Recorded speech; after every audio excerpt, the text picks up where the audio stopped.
Assalamualaikum warahmatullahi wabarakatuh. I am Rasmia Laon Cotter from Group 6, third reporter.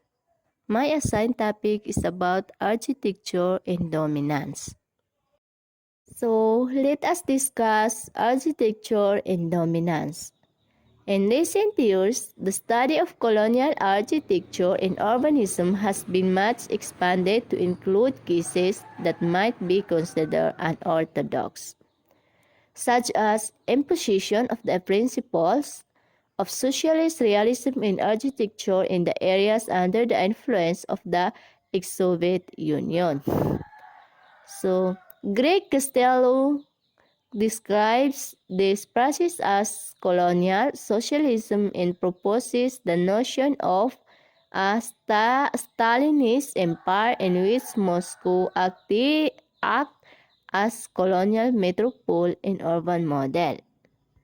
Sa mga nakalipas na taon, ang pag-aaral ng kolonyal, arkitektura at ng urbanismo ay marami pinalawak na mapabilang sa mga kaso na isinaalang-alang na di kinikilala, tulad ng pagpataw ng mga prinsipyo ng sosyalista, pagiging totoo sa arkitektura sa mga area sa ilalim ng impluensya ng Soviet Union.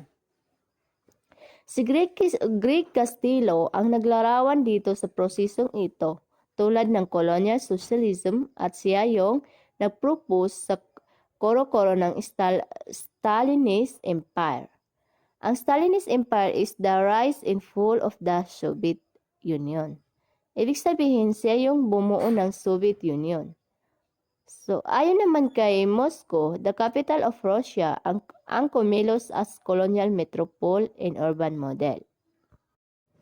A number of these cases, including Costello's text, are discussed in Forms of Dominance, 1992, a collection of essays, edited by Nizar As-Sayad. Sa bilang ng mga kasong ito, ayon sa teksto ni Castillos, ipinaliwanag niya ang Forms of Dominance noong 1992. Ang nakuliktang sanaysay nito ay inedit ni Nizar As-Sayad. For As-Sayad, dominance is not exclusive to colonial cities, but the use and manifestation of dominance in the colonial context is particularly blunt. Ang ibig sabihin, para daw kay As-Sayad, ang dominance ay hindi eksklusibo sa kolonyal o mga lungsod, ngunit sa paggamit at pagpapakita ng dominance sa colonial context ay particular o lobos na kanilang ginagamit.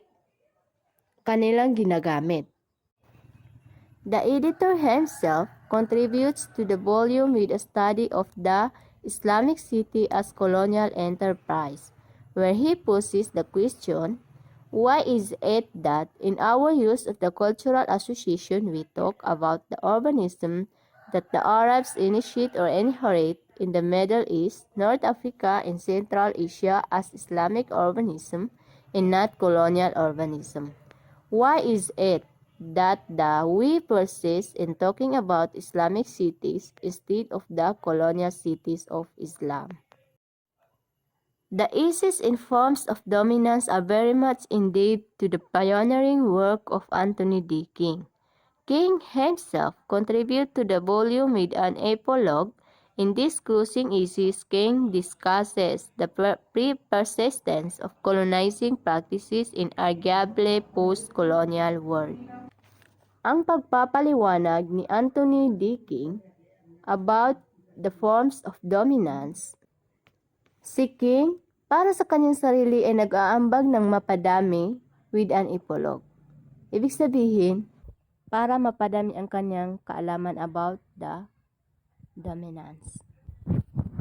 In this closing essays, King discusses the persistence of colonizing. So, in this closing essays, si King ay ipinaliwanag ang pagtsitsaga nito sa colonial to practice na mapagtalunan ang colonial post-colonial world.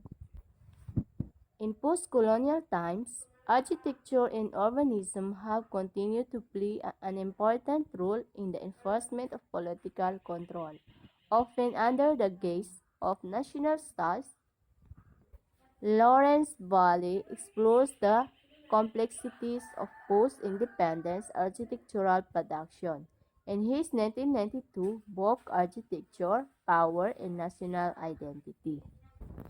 Post-colonial times.